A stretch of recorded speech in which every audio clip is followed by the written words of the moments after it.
नमो नारायण।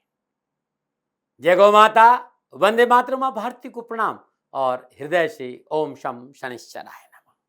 प्रिय दर्शकों, मित्रों और साथियों, ऋषियों ने छोटी छोटी बातें बहुत काम की कही है। ईश्वर अंश जीव अविनाशी, परमात्मा सर्वव्यापक है। ये अद्भुत वाक्य हमारे समझ में आ जाए तो जीवन खुशियों से भरा रहेगा। जीव दया और प्रकृति से प्रेम यदि आपको है तो जीवन में हमेशा खुशी रहेगी। जीवन में किसी को रुलाकर आप कितनी भी पूजा पाठ कर लीजिएगा, कोई फायदा नहीं होगा। और अगर रोज किसी एक व्यक्ति को आपने हंसा दिया तो आपकी पूजा भी हो गया, आपका हवन भी हो गया, आपकी धूप भी हो गई। इसका यह मतलब नहीं है कि आप पूजा पाठ नहीं करिए, पूजा पाठ करिए, लेकिन प्राणी मात्र को खुश रखना, जीव दया रखना, किसी को कष्ट नहीं देना, ये किसी पूजा साधना और यज्ञ से कम नहीं है साथियों। इस पर भी ध्यान देना न बना रहे।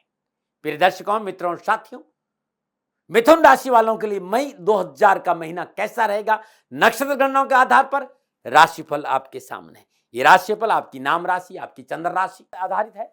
राशिफल पुरुषों के लिए भी है, महिलाओं के लिए भी है, बुजुर्गों के लिए, बच्चों के लिए। राशिफल सबका है।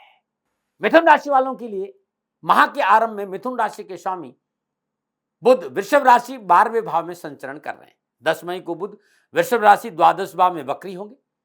माह के आरंभ में सूर्य अपनी उच्च राशि मेष में राहु के साथ, चंद्रमा के साथ 11वें भाव में संचरण कर रहे हैं। 14 मई को सूर्य बुध के साथ वृषभ राशि 12वें भाव में संचरण करेंगे। मंगल देव शनिदेव के साथ कुंभ राशि 9वें भाव में रहेंगे। 17 मई को मंगल देव शुक्रदेव बृहस्पति के साथ मीन राशि 10वें भाव से संचरण करेंगे। बृहस्पति देव शुक्रदेव के साथ मीन राशि 10वें भाव में संचरण कर रहे हैं। 23 मई को शुक्रदेव राहुदेव के साथ मेष राशि 11वें भाव में संचरण करेंगे और केतु देव तुला राशि 5वें भाव से संचरण करेंगे। तो ये था ग्रह योगायोग, और इन्हीं ग्रह योगायोगों के आधार पर मिथुन राशि वालों के लिए मई का महीना कैसा रहेगा, मैंने राशिफल लिखा है। फिर याद दिला रहा हूं, राशिफल आपकी चंद्र राशि, आपकी नाम राशि पर आधारित। अब मोटा मोटा बात करते हैं कि कैसा रहेगा। मिथुन राशि वालों के लिए मई का महीना नक्षत्र गणनाओं के आधार पर अच्छा रहने का संकेत मिल रहा है। कैरियर, कामकाज, नौकरी, व्यवसाय जैसे मामलों को मोटा मोटा देखूं तो व्यवस्थित रूप से इन कामों में सफलता मिलती रहेगी। नौकरी वालों के लिए इस समय अनुकूलता का संकेत दे रहा है। व्यवसाय में आमदनी को लेकर आप संतुष्ट रहेंगे। शिक्षा के क्षेत्र में के प्रयासों के अनुकूल सफलता के योग नजर आ रहे हैं। पारिवारिक संतुलन अच्छा रहेगा यदि आप कानों के कच्चे नहीं रहे तो। स्वास्थ्य को लेकर भी आप इस महीने कुछ राहत महसूस करेंगे। साथियों, एक बहुत जरूरी बात है जो मुझे आपको बतानी है, क्योंकि नक्षत्र गणना ये कह रही कि व्यर्थ का भय, भ्रम और भ्रांति आपको परेशान कर सकता है, इससे आपको बचना है। ये मोटा मोटा है। अब चलिए विस्तार से बात करते हैं कि मिथुन राशि वालों के लिए शिक्षा, कामकाज, व्यवसाय, नौकरी, समाज, परिवार, स्वास्थ्य के हिसाब से मई का महीना क्या संकेत दे रहा है। सबसे पहले कैरियर और शिक्षा। विद्यार्थी और युवाओं के लिए शिक्षा और कैरियर, कला, खेल के हिसाब से ये महीना बहुत उत्तम लाभ और सफलता का संकेत दे रहा है। पढ़ाई में मन लगेगा, मन प्रफुल्लित और प्रसन्नचित रहेगा। शिक्षा के क्षेत्र में परिवार का पूर्ण सहयोग प्राप्त होगा और परीक्षा में मनोनुकूल परीक्षा प्राप्त होगी। विद्यार्थी इस समय पढ़ाई लिखाई में पूर्ण सफलता हासिल करेंगे। आप कहेंगे क्यों? क्योंकि 5वें भाव का स्वामी शुक्र अपनी उच्च राशि मीन में बृहस्पति के साथ 10वें भाव से संचरण कर रहा है।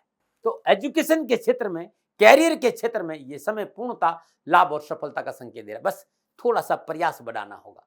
व्यर्थ के भय, भ्रम, भ्रांति से बाहर आना होगा। यह समय आपके लिए शुभ है। भ्रम, भय, भ्रांति से बाहर आई और शिक्षा के क्षेत्र में मजबूती से आगे बढ़िए, सफलता आपका दामन छूए। बस बहुत जरूरी है तो एक बात की कि युवाओं और विद्यार्थियों को बुजुर्गों की सलाह पर ध्यान देना, बस, बाकी कहीं कोई तनाव नहीं। नमन। और बात करते हैं व्यवसाय, नौकरी, कामकाज और आर्थिक परिस्थितियों। मिथुन राशि वालों के लिए मई के महीने में कामकाज, व्यवसाय, नौकरी के लिहाज से समय अनुकूल, लाभ और सफलता का संकेत दे रहा है। कारण क्या है? 11वें भाव में सूर्य और राहु का संचरण रोजगार के साधनों में बढ़ोतरी अवश्य देगा। हाँ, साधनों में कुछ पवित्रता में कमी आ सकती है, लेकिन लाभ मिलेगा, साधन बढ़ेंगे, धन मिलेगा, कारोबार में अच्छे अवसर प्राप्त करेंगे, बड़े लोगों से संपर्क बढ़ेगा, आमदनी के स्रोतों में वृद्धि होगी।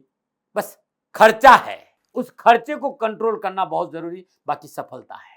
इस दौरान किए गए प्रयासों में सकारात्मक परिणाम प्राप्त होंगे। मेहनत, परिश्रम, सकारात्मक सोच और आपकी रचनात्मकता का पूरा पूरा लाभ आपको प्राप्त होगा। प्रबंध क्षमता बढ़ेगी। अच्छे नेतृत्व के कारण मेहनत का पूरा लाभ मिलेगा और मान प्रतिष्ठा में इजाफा होगा।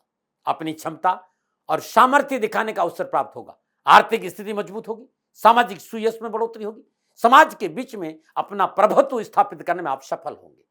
कहीं से अप्रत्याशित धन लाभ की संभावना है। पेरेंटल प्रॉपर्टी की प्राप्ति का प्रबल संकेत है। फंसा हुआ धन मिल सकता है। हैं आप architect, interior decorator, jeweller, film industry, विज्ञापन का क्षेत्र, मीडिया, न्यायालय, वकालत, बैंकिंग, होटल, बीमा कंपनियां, इस क्षेत्र में आपका बिजनेस है या इस क्षेत्र में आप जॉब करते हैं तो बेहद सुखद परिणाम आपको प्राप्त होंगे। यदि आप इस क्षेत्र में व्यापार करते हैं तो निवेश करना चाहते हैं तो अनुभवी व्यक्तियों को संपर्क जरूर रखें, तब आप निवेश करिए। माह के आरंभ में 10वें भाव में बृहस्पति और शुक्र का संचरण कैरियर, कारोबार, जॉब को लेकर पूर्ण लाभ और सफलता का संकेत दे रहा है। नौकरी वालों के लिए पदोन्नति के अच्छे साधन और अच्छा मौका मिलेगा। कार्य क्षेत्र में जो लोग आपके साथ काम कर रहे हैं, जो आपके नीचे काम करे, जो आपके साथ काम करे, जो आपके ऊपर काम कर रहे हैं, सबसे आपसी तालमेल बहुत अच्छा रहेगा और उस तालमेल का पूर्ण लाभ प्राप्त होगा। कार्य क्षेत्र में आपका वर्चस्व बढ़ेगा, कार्य में क्वालिटी आएगी और कार्य पे आपकी पकड़ बहुत अच्छी रहेगी और आपको अपने कार्य से सफलता के ढेरों अवसर मिलेंगे। कार्यस्थल पर वर्चस्व के साथ साथ, क्षमता के साथ साथ आपके इंक्रीमेंट में भी वृद्धि होगी। सरकारी क्षेत्र में कार्यरत लोगों के लिए यह समय बहुत अनुकूल है। पदोन्नति, प्रशंसा, धन तीनों एक साथ मिलेगा। सुख और समृद्धि वृद्धि के साथ साथ मनोनुकूल प्रमोशन और स्थानांतरण की संभावना है। घर परिवार की सुख सुविधाओं के लिए अच्छी प्रकार से आप ध्यान देंगे। आपकी पारिवारिक प्रश्नों पे आप पूरा ध्यान है। कामकाज में अनुकूलता आएगी। आलस्य, प्रमाद, निष्क्रियता से पीछा छूटेगा। मनोबल बढ़ेगा, कार्य में रुचि बढ़ेगी। अपनी सूझबूझ, अतिरिक्त परिश्रम, अपने साहस के बल पर आर्थिक धन स्रोत बढ़ाने में आप सक्षम रहेंगे। बस अनावश्यक खर्चों की बढ़ोतरी का संकेत बार बार आ रहा है, इस पर काम करिएगा। आमदनी में वृद्धि होगी, आगमन के स्रोत खुलेंगे। स्वयं की मेहनत और संघर्ष की वजह से आर्थिक स्थिति में सुधरता आएगी और सरकार से लाभ मिलेगा। विशेष रूप से यदि आप सरकारी नौकरी में हैं तो लाभदायक शुभ समाचार की प्राप्ति होगी। आप प्रशासनिक अफसर हैं, आप उच्च पदों पर बैठे हैं या आप सरकारी नौकरी में, सफलता अच्छी है आपकी। न मनाएं। अब मैं बात करूंगा सामाजिक और पारिवारिक दृष्टिकोण से। सामाजिक और पारिवारिक दृष्टिकोण से समय आपके लिए अनुकूल रहेगा। सामाजिक रूप से स्वयं को सुरक्षित महसूस करेंगे। भावनात्मक स्थिति मजबूत बनी रहेगी। दाम्पत्य जीवन के लिहाज से अनुकूल समय है और जीवन साथी से मधुर व्यवहार की प्राप्ति होगी। परिजनों से स्नेहपूर्ण व्यवहार मिलेगा। अच्छा समर्थन आपके आत्मविश्वास को बढ़ाने में मदद करेगा। संतान के साथ अच्छे संबंध बनेंगे। माता पिता के स्वास्थ्य संबंधी परेशानी से मुक्ति मिलेगी और मानसिक संतुलन ठीक रहेगा। फिर भी कहना चाहूंगा, छोटे भाई बहनों को प्यार से अपने साथ रखेंगे तो अच्छा रहेगा। उनकी आवश्यकताओं पर ध्यान दीजिए, उनकी बातों को सुने, उन्हें इग्नोर नहीं करेंगे तो और अधिक आपको सफलता मिलेगी। अपनी जिम्मेदारी के प्रति संवेदनशील रहने की वजह से पारिवारिक जीवन में मनोनुकूल वातावरण बना रहेगा। साथ ही पति पत्नी के रिश्तों में प्रगाढ़ता आएगी। नक्षत्र गणना नए पदचाप का संकेत दे रही। यदि आप अविवाहित है तो विवाह का योग है और आप विवाहित है तो घर में नए मेहमान के आगमन का संकेत नजर आ रहा है। अब मैं बात करूंगा आपके स्वास्थ्य की। स्वास्थ्य के दृष्टिकोण से मिथुन राशि वालों के लिए मई का महीना राहत भरा रहेगा। पिछली परेशानियों में कमी आएगी। रोग भाव का स्वामी मंगल भाग्य स्थान में शनिदेव के साथ संचरण करने की वजह से स्वास्थ्य संबंधी झंझटों में अवश्य कमी आएगी। हाँ, कामकाज में अधिक व्यस्त रहने की वजह से शारीरिक थकान, मानसिक तनाव तो मैं नहीं कह सकता, लेकिन मोटी बीमारियां कुछ भी नहीं है। तब भी गर्मी का मौसम है, स्वास्थ्य की मोर्चे पर अपने को सतर्क रखना सुखद रहेगा। सर्दी गर्म यानी सर्दी जुकाम बुखार ऐसी चीजों से बच के रहना है। खान पान में लापरवाही नहीं करना। फ्रिज का पानी ये आपको तकलीफ दे सकता है और स्वास्थ्य संबंधी कोई भी परेशानी होगी आपके लिए बहुत जरूरी, आप तुरंत चिकित्सा का सहारा लीजिएगा। न मना रहे। अब क्या उपाय करें? मिथुन राशि वालों के लिए आर्थिक पक्ष, नौकरी का पक्ष, परिवार का पक्ष, स्वास्थ्य का पक्ष सुदृढ़ बना रहे। मई के महीने में अपने घर में हर रोज सुबह और शाम, और कम से कम सुबह तो जरूर करें, शुद्ध देसी घी का दीपक जलाइएगा। शुद्ध आसन पर बैठिए। सिद्ध कुंजी का स्त्रोत मंत्र का जाप करना बड़ा उत्तम रहेगा। सिद्ध कुंजी का स्त्रोत मंत्र दाती महाराज करेंगे यूट्यूब पे तो आपको मिल जाएगा। 108 बार इस मंत्र का जाप करेगा, खुशियां आपके दामन को छोड़ नहीं सकती।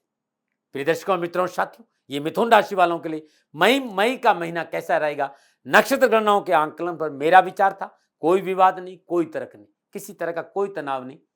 मेरा निवेदन कि सेकंड ओपिनियन का अधिकार आपके पास था, आपके पास है और आप ही के पास रहेगा। मानो न मानो ये आपकी मर्जी है, मेरा कोई दबाव नहीं। हाँ, मेरे से कोई भूल हो गई हो तो दोनों हाथ जोड़कर क्षमा प्रार्थी हूं। आप सुखी रहें, स्वस्थ रहें, समृद्धिशील हैं। शनि भगवान के चरणों में मेरी प्रार्थना। नमो नारायण। राजस्थान का हर व्यक्ति जानता है कि दाती महाराज गायों से बहुत प्यार करते हैं, बेटियों से बहुत प्यार करते हैं। हजारों सैकड़ों बेटियों के लिए, जीवन के लिए मैंने अपना संपूर्ण जीवन दिया है और ये मेरा शौक था, मेरी राष्ट्र की धरोहर थी और ये करना मेरा कर्तव्य और कर्म था। मैं आपको किसी वजह से नहीं सुना रहा हूं, बस खाली बता रहा हूं कि ये मेरा जीवन का लक्ष्य रहा है। मनुष्य हूं और मानव होने के नाते मेरा कर्तव्य है कि मैं अपनी राष्ट्र की सेवा करूं। मैं इस राष्ट्र का नागरिक हूं। 30 सालों से मैं बेटी बचाओ और गौ सेवा में अपना जीवन इस राष्ट्र के साथ लगाया है। वर्तमान परिस्थितियां आर्थिक दृष्टिकोण से मेरी अनुकूल नहीं है। धन नहीं मांग रहा हूं कि मुझे आप पैसे दीजिए, नहीं, पहले भी कभी नहीं मांगा और अब भी मैं नहीं कह रहा हूं और ये मेरा अहंकार नहीं है, क्योंकि धन को लेकर मैं राष्ट्र के सामने कभी नहीं आया था। हमेशा मैंने ये कहा कि साहब सेवा करिए, आप, मैं भी सेवा करता हूं, आप भी सेवा करें, धन नहीं चाहिए। लेकिन वर्तमान में जो आर्थिक परिस्थिति हैं वो मेरे को ये कहने के लिए मजबूर कर रही है कि सन्निधान गौशाला की गायें दुखी नहीं रहे, इसके लिए मुझे आपका सहयोग चाहिए और सहयोग के लिए मैं स्वयं आपके साथ खड़ा हूं, आपकी समस्याओं के समाधान के लिए। भाई, आप अपनी जन्म कुंडली का अवलोकन कराना चाहते हैं, आप अपनी जन्म कुंडली बनाना चाहते हैं, आपको बहुत सी चीजों की जानकारी चाहिए, तो मैं आपके साथ खड़ा रहूंगा, पूरे साल खड़ा रहूंगा, जब तक जीऊंगा तब तक खड़ा रहूंगा। नंबर आ रहा है, इन नंबरों पर संपर्क करिए, आप मेरे से बात करिए, लेकिन इसकी एवज में गायों के लिए चारे की व्यवस्था कर लीजिए। और इसीलिए मैंने कहा था कि भाई थोड़ा दिन इस समय मैं परेशानी में हूं और मेरी गायें चारों को लेकर थोड़ी सी परेशान हैं। ऐसा हृदय से आया, लोगों ने कहा कि राष्ट्र आपसे प्यार करता है दाती महाराज, एक बार निवेदन करिए। तो मैं दान नहीं मांग रहा हूं, फिर भी मैं अभी भी मेरा ये अहंकार नहीं साथियों, मेरा राष्ट्र सर्वोपरि है। मैं ये नहीं कह रहा हूं, मैं ये कह रहा हूं मैं परिश्रम करूंगा आपके लिए और परिश्रम के एवज में गायों के लिए चारे की व्यवस्था करिए। शनि भगवान आपकी रक्षा करे और आपका जीवन सदा खुशियों से भरा रहेगा, ऐसा मेरा निवेदन। और वे लोग जो सक्षम है, सामर्थ्यवान है और जिन्हें दाती महाराज के ज्योतिषीय समाधान की आवश्यकता नहीं, तो उनको मेरा प्रणाम, क्योंकि बहुत से लोगों को मैंने देखा है पिछले 1 महीने में लगभग 20 से 25-50 लोग ऐसे भी हैं जिन्होंने सन्निधान गौशाला में 2100 रुपया चारा कर दिया है।